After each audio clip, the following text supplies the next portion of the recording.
వికసిత్ భారత్ తో పాటు వికసిత్ ఏపీ లక్ష్యంగా డబుల్ ఇంజిన్ సర్కారులో బడ్జెట్ కేటాయింపులు జరిగాయని మాజీ రాజ్యసభ సభ్యులు జీవీఎల్ నరసింహారావు అన్నారు. విశాఖలోని తన నివాసంలో మీడియాతో మాట్లాడుతూ ఇటీవల జరిగిన బడ్జెట్ కేటాయింపుల్లో రాష్ట్రానికి సముచితమైన స్థానం ఇవ్వడంపై హర్షం వ్యక్తం చేశారు.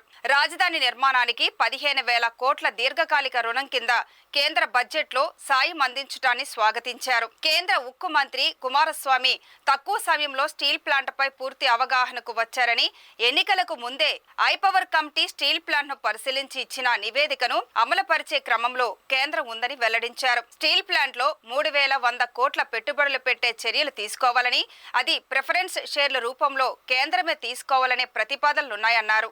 కేంద్ర బడ్జెట్ ని కేంద్ర ఆర్థిక శాఖ మంత్రి నిర్మలా సీతారామన్ గారు ప్రవేశపెట్టడం జరిగింది. వికసిత్ భారత్ లక్ష్యంగా 2047 నాటికి భారతదేశాన్ని వికసిత దేశంగా, అభివృద్ధి చెందిన దేశంగా తీర్చిదిద్దేటువంటి గ్యారంటీతో ప్రధాని నరేంద్ర మోదీ గారు 3వసారి ప్రధానమైన నేపథ్యంలో ఈ బడ్జెట్లో భారతదేశ అభివృద్ధికి ప్రపంచంలో మరే దేశం సాధించిన అభివృద్ధిని గత 10 ఏళ్లలో భారతదేశం సాధించింది. వికసిత ఆంధ్రప్రదేశ్ అనేటువంటి లక్ష్యంతో ఈ బడ్జెట్ని రూపొందించడం జరిగింది. దీనిలో ఆంధ్రప్రదేశ్ రాష్ట్ర ప్రజలకు ఉపయోగపడేలా, రాష్ట్ర అభివృద్ధికి చేయూతనిచ్చేలా అనేక అంశాలని జోడించడం జరిగింది. అందులో ప్రధానమైంది రాజధాని లేని రాష్ట్రంగా మిగిలిపోయిన ఆంధ్రప్రదేశ్కు 15,000 కోట్ల రూపాయల ఆర్థిక సహాయంతో, ఈ సంవత్సరంలోనే 15,000 కోట్ల రూపాయల మేర ఆర్థిక సహాయంతో రాజధాని నిర్మాణం చేపడతామని, దానికి చేయూతనిస్తామని తెలియజేయటం జరిగింది. అలాగే భవిష్యత్తులో కూడా కేటాయింపులు చేస్తామని మోదీ గారి ప్రభుత్వం, నరేంద్ర మోదీ గారి ప్రభుత్వం తెలియచేయటం రాష్ట్ర వ్యాప్తంగా అందరికీ ఆనందాన్ని ఇచ్చేటువంటి అంశం. కేంద్ర స్టీల్ శాఖ మంత్రి, కేబినెట్ మంత్రి అయినటువంటి కుమారస్వామి గారు, స్టీల్ శాఖ సహాయ మంత్రిగా ఉన్నటువంటి శ్రీనివాస వర్మ గారు మన రాష్ట్రానికి, మా పార్టీకి చెందినవారు. సో వీరిద్దరూ కూడా రావటం, ఇతర అధికారులు రావటం, ఆ సమయంలో మేమందరం ఉండటం కూడా జరిగింది.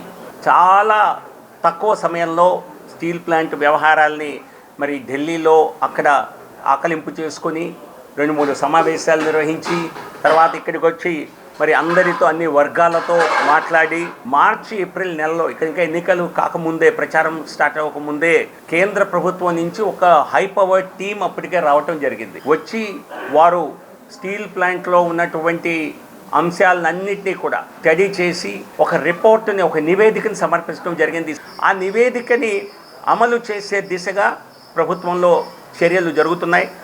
నేను గతంలో కూడా కేంద్ర మంత్రుల్ని, అలాగే కేంద్ర అధికారుల్ని కలిసి సుమారు 3,100 కోట్ల రూపాయలని ఇందులో పెట్టుబడులు పెట్టే విధంగా చర్యలు తీసుకోవాలని. ఎందుకంటే ఇక్కడ ఈ ప్లాంట్కు ఉన్నటువంటి క్యాపిటల్లో, ఏదైతే ఎక్విటీ ఆథరైజ్డ్ షేర్ క్యాపిటల్లో ఇంకా 3,100 కోట్ల రూపాయలు పెట్టేటువంటి అవకాశం ఉంది.